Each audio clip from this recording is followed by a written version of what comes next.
What's up, guys? It's Finn, your favorite small YouTuber. A new intro back with another video. And today I'm going to be talking about the most underrated players in the NBA so far this season. I'm not saying they're going to be the most underrated players throughout the season. I'm just saying 14 or 15 games into the season, this is who I think are the most underrated players. Just a disclaimer, okay? Because if one of these people starts getting an enormous amount of clout just in the middle of the season, I made my predictions for right now, not then. But Jaylen Brown is my first one. He's averaging 26 points, 6 rebounds, and 4 assists, which is a great amount of stats for a player on his caliber, obviously. And also, he's a second or third option to Tatum and Kemba. And he's averaging 26 because Kemba hasn't been back yet. But I can see his numbers only dropping a little bit, like maybe going to 22, 5, and 3. But, still, that's really, really good. And he's really underrated for his position, which is obviously the shooting guard or small forward, if you want to say that. The next one on my list is Dennis Schroeder, who's averaging 15 points, 4 rebounds, and 5 assists. Dennis Schroeder is a very good player that just came off being qualified for the Sixth Man of the Year. Now he's not a sixth man, and he wanted to play the starting point guard, and I think he's taken up that role pretty well. Obviously, with LeBron and Anthony Davis on your team, LeBron's just going to want the ball most of the time to run the point guard, and he's just going to throw up lobs to AD a lot, and he's going to take the ball away from some other players. And Dennis Schroeder seems to be not that affected by it. Last year, he was averaging, I think, 20, maybe 6 assists and 4, so the same amount of rebounds. And then, he's adapted to a new playbook, a new coach, a new team, obviously, pretty well. Next player is Jamal Murray. And my main reason for this is he averages about 20 points, 3.5 rebounds, and 4 assists. He actually averages 19. But,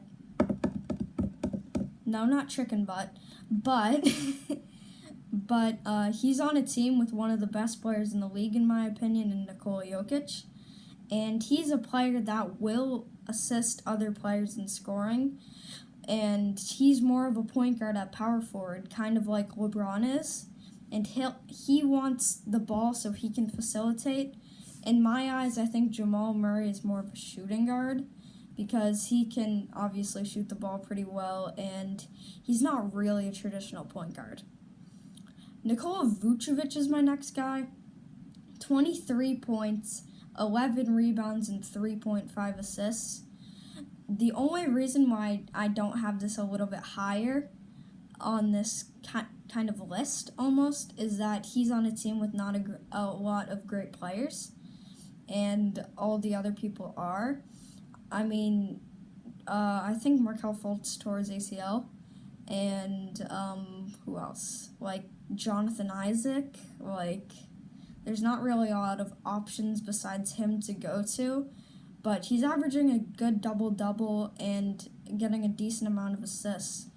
And I feel like he's come a long way from being in Philly and averaging not that great and being on that tanking Philly team to try to get Simmons and Embiid. And I think he's really good. All of these players are really good, and the last one I don't want to say because the Celtics had a chance to draft him, and they didn't. And this is Tyrese Maxey. He's averaging 11 points, 2 rebounds, and 2 assists. He's only playing 21 minutes. Just think of that. If he plays 42 minutes, I doubt it, but he plays 42 minutes, that's 22 points, 4 rebounds, and 4 assists, which is just about over let's think, almost what Jaylen Brown's averaging. he needs to play a lot more minutes, and if he plays more minutes, he's going to do good. I've seen potential in this person. He dropped 39 in his 7th game, almost 40. He's 10 points away, not 10, around 20 points away from what KD's high was. His highest points per game was. I'm pretty sure he has a higher point per game than, that same night, I think Maxey dropped 39 and Jaylen Brown dropped 42. But if you give this guy the ball more, he's going to create more. He's a decent three-point shooter, but he can create his own shot, and he's a great shooting guard. I don't know if it's going to play off drafting Naismith ahead of him, and I hope it does, because this is a very, very, very good NBA player that I think we missed out on. And all these guys are really good NBA players, and I think all of them could improve too. If Nikola Vucevic gets a better three-point shot, Tyrese Maxey gets the ball more, because he's also the fourth option on that team. You have Embiid, you have Simmons, you have Tobias Harris. You could count Dwight Howard as a fourth option, maybe even a fifth. And he might be even a sixth. He might be a bench player.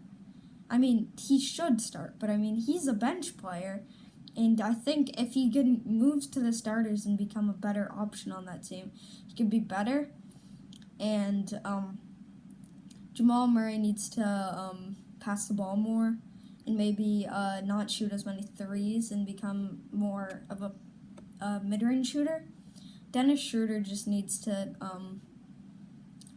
drive more. It kind of looks like he's scared to drive when I watch the games, but he is still really good, and he needs to pass the ball a lot more. But he wants to get his points and his assists, and I completely get that.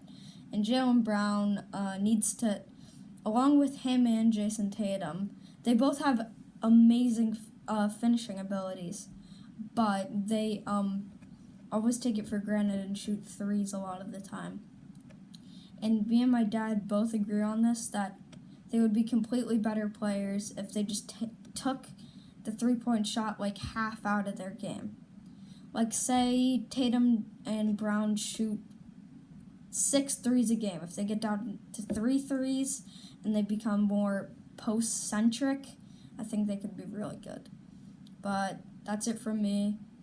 Always remember to keep God number one. That's it from me. Peace. Come on.